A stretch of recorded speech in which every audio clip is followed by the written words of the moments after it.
Hello, my name's Joanna Barratt and I'm going to be reading another chapter from my book, Learning from Life. We're dealing today with the subject of swearing on oath, and it's taken from Matthew chapter 5 verse 33. Jesus says 6 times, "You have heard," stressing this is what man thinks God has said. Without the heart and spirit of the law, all we have is a tradition, an old saying. Why would someone want to swear on oath? Well, it could make a rod for our back because we're weak. The problem is, if we are weak-willed and are propping up a weakness instead of dealing with it.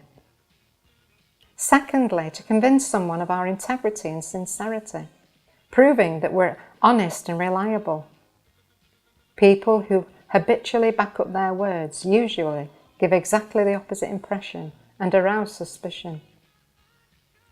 Straight, honest words, yea or nay, are far more likely to convince. Thirdly, to deliberately deceive others.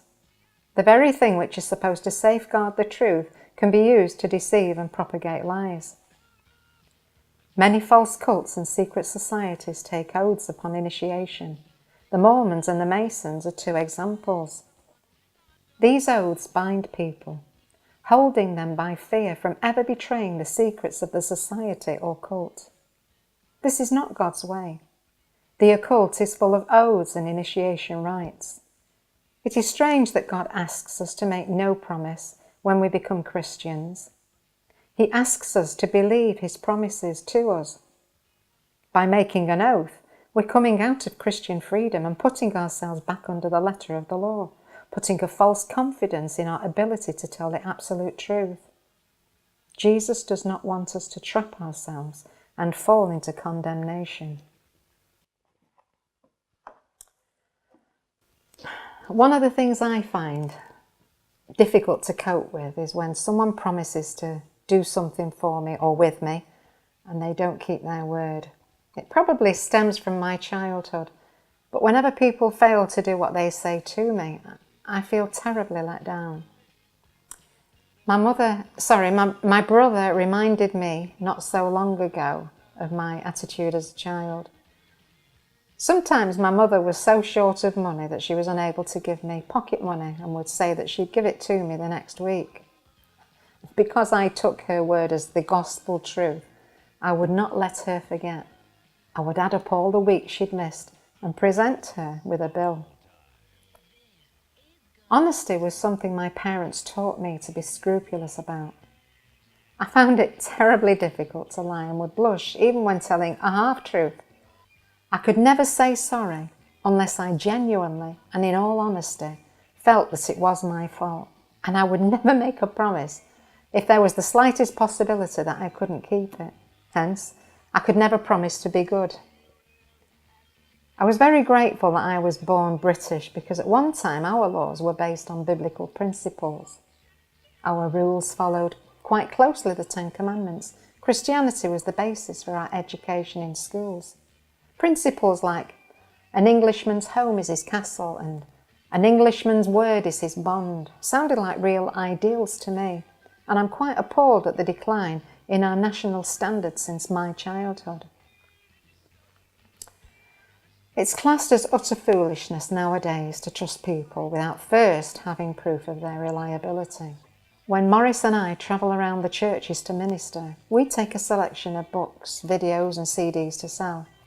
In the past, people would offer to pay by cheque, and after filling in the front of the cheque, they would often ask if we would like to see their banker's card to take a note of their number, ensuring payment. But I always refused on principle. Sometimes people would say that they would really love to purchase our material, but they'd come to the meeting financially unprepared. I always tell these people to take whatever it is they want to buy and send either a cheque or a PayPal's payment to us later on. Often they'll offer to give me a note of their name and address, but as we have no intention of running after their payment, this seems a pointless exercise. Besides, it proves to us and to them whether or not they truly are Christians. Because Jesus tells us not to swear at all and just to let our yes be yes and our no be no, I wonder whether it's in actual fact just telling us to learn to have integrity. On so many occasions I've made up my mind to do something, and for a time I've been doing fine, but because I was afraid my will would weaken, I've told someone, just to give me a rod for my back, in the hope that this would strengthen my resolve. But how rotten I felt when my weak will has been exposed, not only to myself but also to the person I've told, because I couldn't carry through what I'd originally purposed to do. This has been exposed in so many areas of my life, and I've noticed it in others too.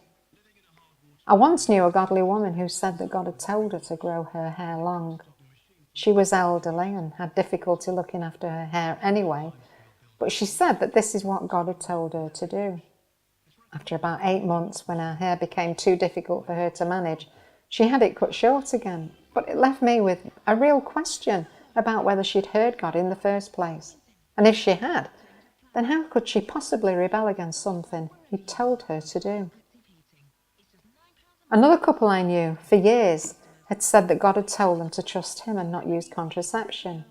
But after the 4th child and 2 accidental ones, they decided to call it a day and make sure that they had no more. God obviously didn't know what was best for them. I've sometimes been impressed to fast for something, and I've started to put my thoughts into action. But once I mention my intention to someone else, it seems that my resolve is weakened and I lose all willpower to carry out what I'd purposed in my heart to do. It doesn't only seem to occur when we're trying to do something godly either. I hadn't seen a friend of mine for quite a while, and when I did, I commented on how well she was looking after losing some weight. She was very pleased at the compliment and told me that she was counting calories.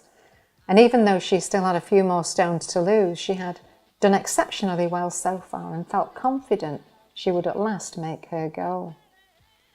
The next time I spoke to her on the phone, I asked her how her dieting was going, and she said that it had all gone to pot. I'd been the first person she'd told about her calorie counting, but after she'd told me, everything seemed to go wrong. I realise we're not all made the same way. Some of us have a problem keeping to our word, and so our promises are empty and worthless. We can also promise something rashly and bring terrible consequences upon ourselves if our promise is taken seriously by the person to whom we have made it. Esau promised Jacob his birthright, because at that particular point in his life he was famished and just needed food, now. But because Jacob stubbornly refused to let go of the promise, which he knew he had unfairly forced his brother to make, Esau eventually lost everything that was important and valuable to him. On the other hand, there are those who were built the other way and would keep to their promise, no matter how rash or foolish it may be. Jephthah promised God that he would sacrifice the first thing that came from his house to greet him after his victory in battle, and was grief-stricken when his daughter, his only child, proved to be the one he had to sacrifice.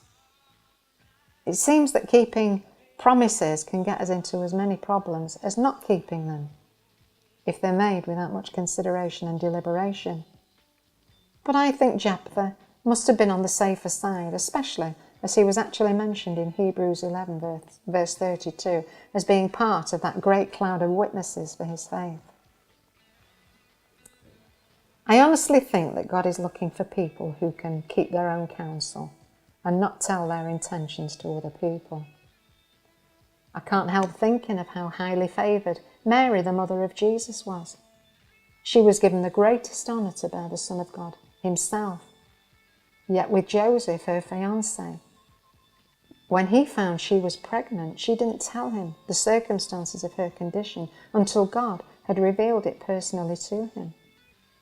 The Bible records that she hid all those things in her heart and never mentioned any of the strange incidents that happened. Hence, we know so little about the childhood of Jesus.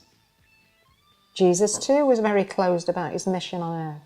The Bible records that he wouldn't give himself to anyone because he knew what was in the heart of men. It would be of far greater value to us if we would learn to be trustworthy to ourselves and live up to our own high standards before telling the world in an effort to impress others. For unless we have learned to accept the consequences of our intended decisions thoroughly, we just expose our lack of integrity and are seen as good talkers with big ideas and are rarely believed or taken seriously. You see, talk is cheap, but practice is costly. God bless you.